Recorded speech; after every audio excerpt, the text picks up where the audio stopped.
If you're a company based in Oxfordshire and looking to grow in 2026, but you're uncertain what digital marketing strategies you should be doing, today I'm going to be going through all the different types of digital marketing campaigns and platforms you can be using to try to get you the highest return on investment. But before we get started, Kazra, what bit of advice would you give to any business owner who's based in the Oxfordshire area? So for business owners based in the Oxfordshire area, the number one thing that I don't see enough of is tracking KPIs and tracking profitability. A few things that you want to be taking a look at. You want to figure out how much money you're spending every single month across which campaigns or which channels, and how many leads have been actually generated, and also what are the contact rates of those leads and the profitability of those leads as well. Once you have those figures, that's when digital marketing just becomes a lot more predictable. You can scale certain campaigns up, so you can up the spend limit, or you can switch certain campaigns off as well. So James, what would be the first marketing strategy that you would recommend for a Oxfordshire-based business? So step number one for me has got to be branding or brand SEO and making certain that you're looking good online, you've got a strong reputation. I think everything needs to start, the foundations need to start with a positive kind of brand SERP of who you are and what you do. So a SERP stands for Search Engine Results Page, and getting that branding right across the board then can lead on to other things of what you can be doing. It will improve your conversion rate on paid ads or social media. Any leads that you get in, the conversion rate would be good. If at the 11th hour, they're going to decide who you're going to go with, branding, I think, becomes very, very important. So I'd say that's the first thing that people need to get right for all digital marketing strategies. My next strategy is going to be AI visibility. I feel like more and more companies are actually looking into this. So what does ChatGPT, Claude, Gemini, Grok, Perplexity say about your brand or about your business? Is it a positive thing or is it a negative thing? And also trying to figure out what it says about your competitors as well. And obviously trying to improve that's really important. Some people call it AI SEO, some people call it GEO, some people call it LLM optimization. But this is going to be a big thing in 2026 and also in the years to come as well. Yeah, I think that's a huge strategy that people need to be looking at with regards to artificial intelligence. More and more people are obviously using AI. The next one for me is filling in the form at FatRank or Promo SEO, which do a commission-based lead generation service for UK companies looking to grow. I think it's important to be looking at your own digital marketing efforts to generate your own leads, but also if you can use some freelancers and outsource some as well, you've got that diversification of leads. So head on over to fatrank.com, fill in the form and see whether they can help you with a no-risk supply of inquiries. Promise you'll also do a very similar performance-based lead generation service as well that you might want to fill in the form with there, and just double check whether you can go and get a third-party lead generation company to top up and start generating you some leads for your business to grow in 2026. Yeah, and then next on the list is Google Business Profiles, so Google Map listings. This is like local SEO where you basically just try and get more reviews. You build out your Google Business Profile in your local area. Now, there's pros and cons to this.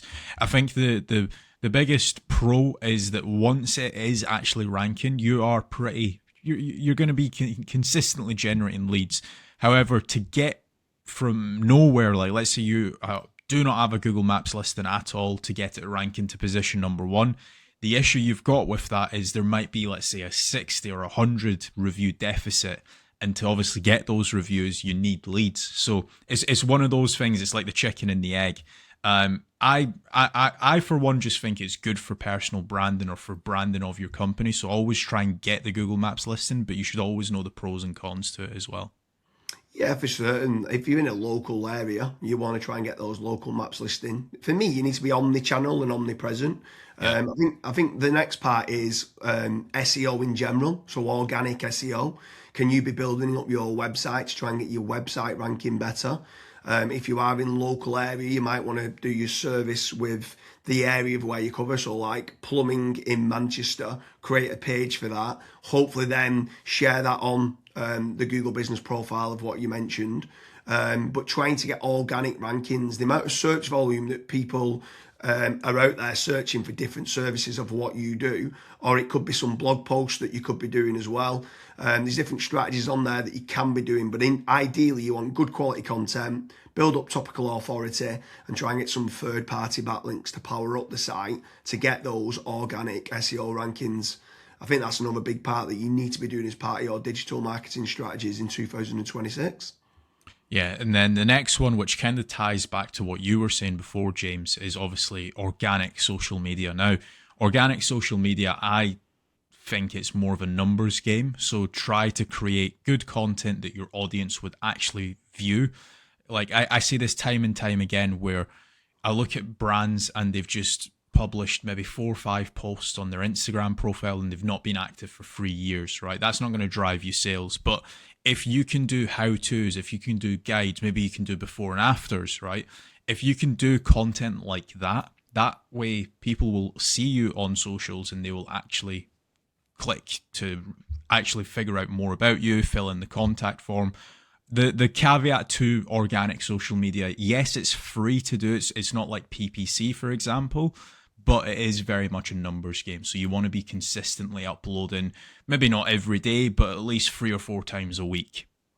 Yeah, for sure. On the subject of social media, paid social ads as well is massive.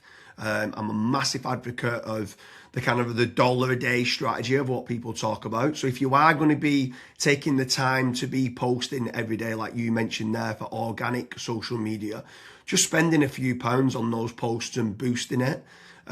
So getting case studies, any awards that you've won as well for reputation, and starting boosting that. You can also be running retargeting ads. So if anyone's clicked through to your website, you can be running retargeting, which is paid social as well. Different places like Meta, so whether that's Facebook and Instagram, you've got Twitter, you've got YouTube, you can be running Pinterest, you can even run in places like Reddit as well for paid ads. And I think paid social media is still an untapped market for digital marketing strategies. Yeah.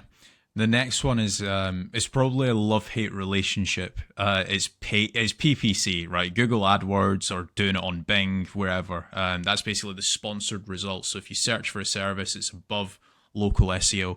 Now, I have spoken, and both myself and James, we've both spoken to so many business owners that are either they've spent 10, 15, 20,000 pound on it, and they've not had a single result, or they might have had a few leads and it's just not been of quality. Or you've got other guys that have spent hundreds of thousands on it and they're like, it's the best thing that's ever happened to my business.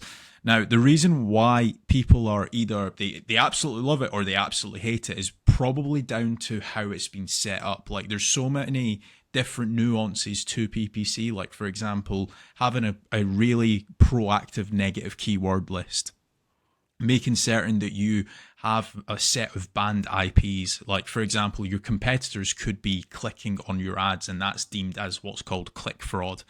Making certain that you've got a high converting landing page, making certain that you KPI your sales team.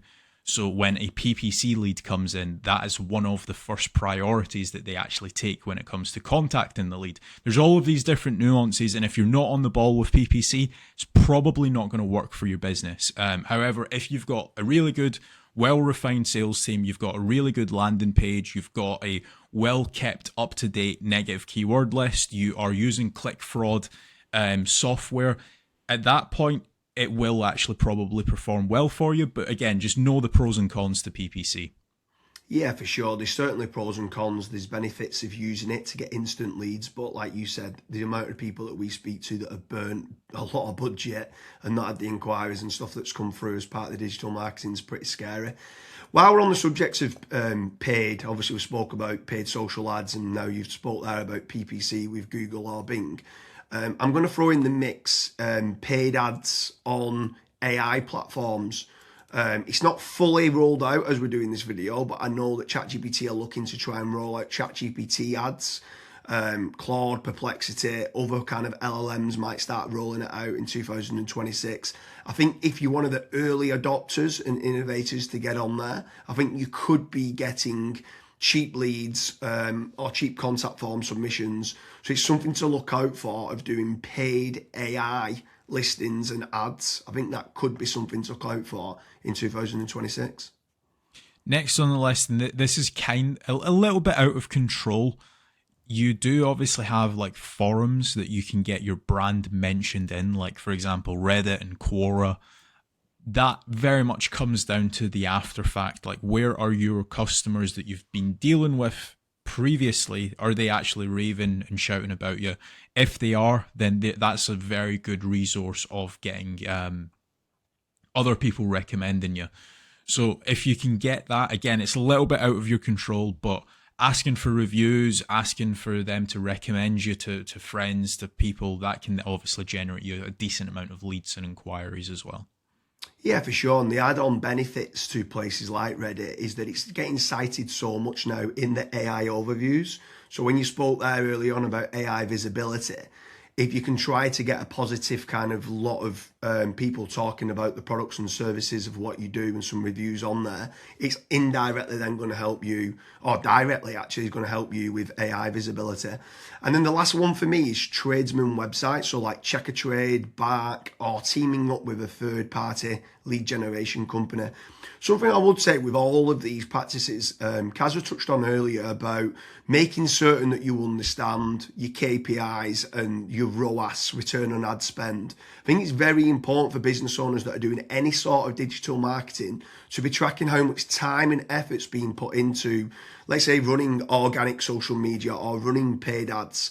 Everything should have KPIs put in place. And this is exactly the same then with tradesman websites like Check a Trade, Bark, Rated People, My Builder. These could all be amazing platforms to generate leads that could get you a positive return on investment. And if you do, you should continue to be using those platforms.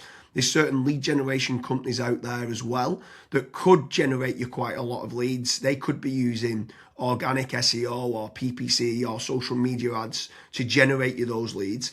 But if they are getting you a positive return on investment, again, I'm all for it as part of your digital marketing strategies. But I just want to repeat one more time with regards to FatRank and Promo SEO. They do lead generation and they guarantee a return on investment. It's a commission-based lead generation service or performance-based lead generation service. So make sure you head on over there, fill in the form. That could just be one part of generating leads of many. You should be trying to generate your own. You should never have a single point of failure, and you should be trying to get that diversification. But make sure you head on over to Promo SEO or FatRank lead generation service as part of your digital marketing efforts in 2026. Thank you very much, Kazra.